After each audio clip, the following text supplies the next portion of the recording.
बघा हाच तो मोठा धोका आहे. म्हणजे आज आपल्या ज्या देवस्थानाकडे आपण सगळ्या आस्थेने पाहतो, म्हणजे मुंबईपासून ते कोकणापर्यंत देवस्थानाच्या छोट्या मोठ्या सगळ्या पूजेला आपण आवर्जून उपस्थित राहतो. या सगळ्या देवस्थानावर पण दावा ठोकण्याची हिंमत या वक्फ बोर्डने केलं असेल तर ह्यांची हिंमत मोडण्याचं काम सिंधुदुर्गाच्या हिंदू समाजाने केलंच पाहिजे. आज आपल्या देवाकडे मंदिरांकडे हे वाकड्या नजरेने पाहण्याची हिंमत करत असतील तर उद्या आपल्या राहत्या घरांकडे पण हे लोक सोडणार नाही.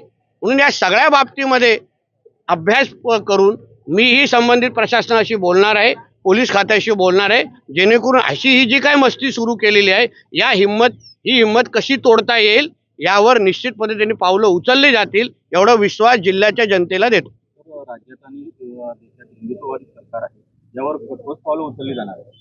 आमच्या केंद्र सरकार म्हणजे आदरणीय मोदी साहेबांच्याच सरकारने वक्फ बोर्ड या कायद्यामध्ये अमेंडमेंट सुचवलेले आहेत, ज्याच्यामुळे हे जे काय ह्यांची मुजोरी आहे, हे जे काय जसं न सांगता कोणाची जमीन घेणं, कुठलाही कोणालाही अपील करण्याची मुभा नाही.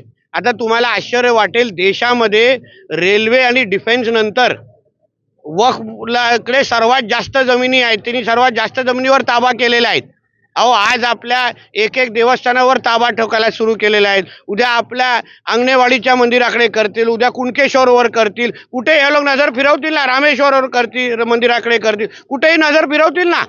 म्हणून अशा पद्धतीचा म्हणून मी सुरुवातीला बोललो आपलं नशीब चांगलं आहे की आपल्याला हिंदुत्वादी विचारायचं केंद्र आणि राज्य सरकार असल्यामुळे हे लोक आता जास्त हिंमत करू शकणार नाही. आम्ही जागृत आहोत, आम्ही सतर्क आहोत आणि आम्ही असा कुठलाही इस्लामिक आक्रमण आपल्या देशावर सहन करणार नाही.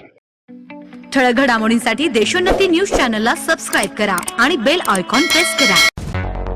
मुंबई, पुणे, नागपूर, मराठवाडा असो का विदर्भ, राजकीय, सामाजिक, शैक्षणिक क्षेत्र असो का क्रीडा, सर्वच घडामोडीचे विश्लेषण पाहायला विसरू नका. फक्त देशोन्नती न्यूजवर.